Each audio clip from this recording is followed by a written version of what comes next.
ये जो मूवमेंट है ना, इसको मुख्तलिफ लोगों ने मुख्तलिफ ज़ावियों से पोर्ट्रे करने की कोशिश की, यानी कि इसको समझने की कोशिश नहीं की। अपना एंगल देने की हाँ, अपना वो आप इस्तेमाल करते थे लुच तलने वाली जो है ना, वो हर एक ने अपना अपना किया।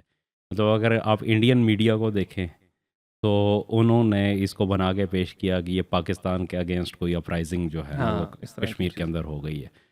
कश्मीर के अंदर जो एक ख़ुद मुख्तारी का नज़रिया रखने वाले लोग हैं, उन्होंने इसे ये कहा कि जी ये जो है ना वो हमारे आज़ादी के लिए जो हमारे है ना, नज़रिए की कामयाबी है। कामयाबी है, आज़ादी के लिए जो लोग खड़े हुए। अच्छा, इसी तरह जो है वो मुख्तलिफ पाकिस्तान के अंदर भी जो है ना इसको, और हमारी जो सरकारी अभी तक पॉलिसी है, मज़े की बात आपको बताऊं कि अनऑफिशियल सरकारी पॉलिसी, उसमें इसे तहरीक इंतशार करार दे के पेश किया जा रहा है।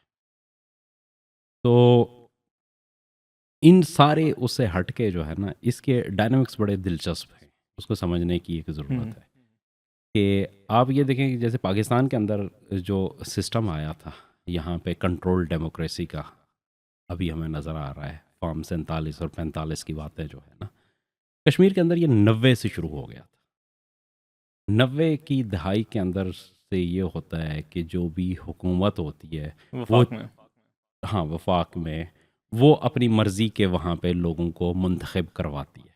उसके वो सारे जो है ना मैकेनिज़्म जो है ना, टूल्स इस्तेमाल किए जाते हैं। लेकिन वही हुकूमत यहाँ पे अगर नून लीग है तो वहाँ पे भी नून लीग आएगी, यहाँ पे जो है ना वो पीपल्स पार्टी है तो वहाँ पे पीटीआई, यहाँ पे इक़्तिदार में आई तो वहाँ पे भी पीटीआई की हुकूमत बनने, पीटीआई की हुकूमत ख़त्म हुई तो वहाँ पे भी हो गई। तो जो लोगों की रिप्रेजेंटेशन थी ना, वो ख़त्म हो गई। जो पार्लियामेंट और हुकूमत थी ना, उसमें से लोगों की रिप्रेजेंटेशन ख़त्म हो गई थी। वो लोग या तो पाकिस्तानी पार्टीज़ के जो है ना वफ़ादार थे, या फिर वहाँ पे जो पाकिस्तानी इदारे हैं उनकी जो वफ़ादारी की फ़हरिस्त में जो लोग आते थे वो वहाँ पे पहुँचते थे। आम आदमी का इससे ख़त्म कर दिया गया, सिलसिला ही मुनक़ता हो गया। वोटिंग प्रोसेस तो चल रहा था, वहाँ पे बड़ी कंटिन्यूटी है क्योंकि वोटिंग हमेशा होती है। पाकिस्तान में तो खैर बहुत लंबे लंबे वक्फे आते रहे, आज़ाद कश्मीर में कभी नहीं। लेकिन वो वोटिंग की रिप्रेजेंटेशन नहीं थी लोगों की।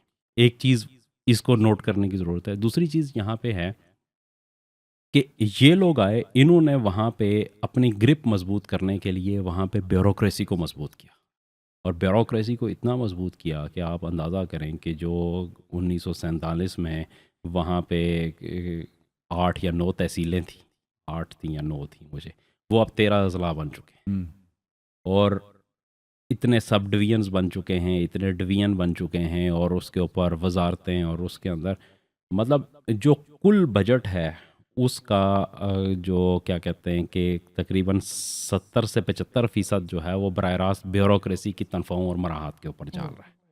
बाकी हुकूमत की मराहत के ऊपर जो है ना वो लगता है, और उसमें से एक थोड़ा सा पोर्शन निकल के अवाम तक भी चला जाता है।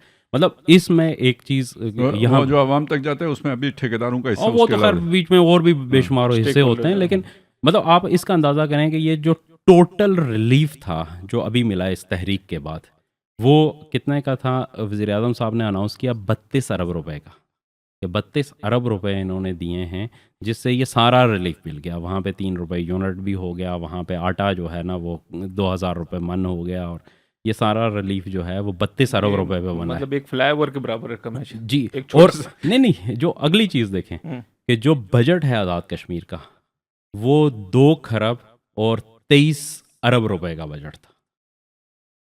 2 खरब 23 अरब रुपए का बजट है आज़ाद कश्मीर का, जो पिछला बजट पेश किया गया था, और आवाम को इतना बड़ा रिलीफ जो है वो 32 अरब रुपए में मिला है वहाँ पे। तो यानी ये 32 अरब रुपया उस बजट में से आवाम पे नहीं लग रहा था। अगर ये लगा दिया जाता तो ये तहरीक खड़ी ना होती। इससे इसका अंदाज़ा किया जा सकता है ऐसे।